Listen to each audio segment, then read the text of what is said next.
मुलींनी मला अगोदरच सांगून ठेवलेलं होतं की मम्मी उद्या आम्हाला डब्याला इडलीच दे.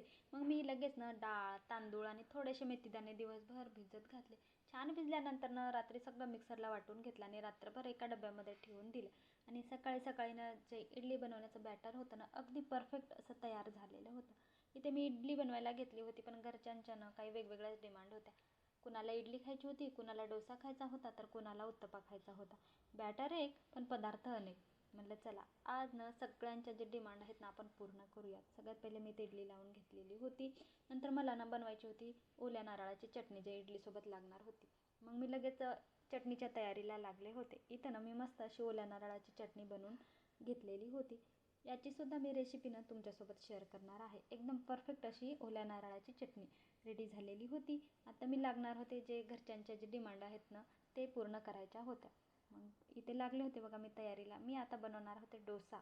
तर इथे गॅसवरती मी तवा ठेवलेला आहे आणि बघते आता डोसा बॅटर एक आणि पदार्थ अनेक. काय माहिती आता डोसा जमतो की नाही, तर ट्राय तर करणार होते. बघूयात आता डोसा कसा होतो आणि कसा नाही.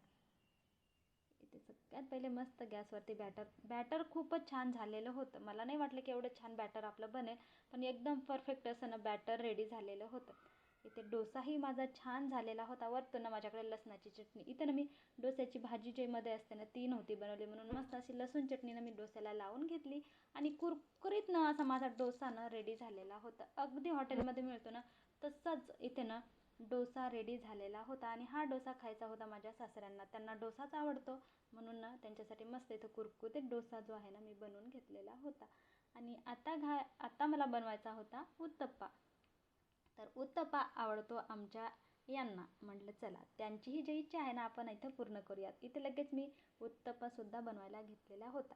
त्यांना ना बाहेर गेलं ना हॉटेलमध्ये आम्ही दुसरं मागवतो, पण ते ना नेहमी ना कांदा उत्तप्पाच मागवतात. म्हटलं चला इथं ओनियन जो उत्तप्पा आहे ना मी मस्त भरपूर असा कांदा, कोथिंबीर, हिरवी मिरची टाकून त्यांच्यासाठी बनवून घेतलेला होता. तोही अगदी परफेक्ट झालेला होता. चला म्हटलं आपली जी मेहनत आहे ना ती वाया गेलेली नाही. सगळ्यांच्या इथे मी डिमांड पण पूर्ण केल्या आणि माझे जे डोसे, उत्तप्पा आणि इडली आहे ना खूपच छान झालेली होती आणि सगळे खुश झाले.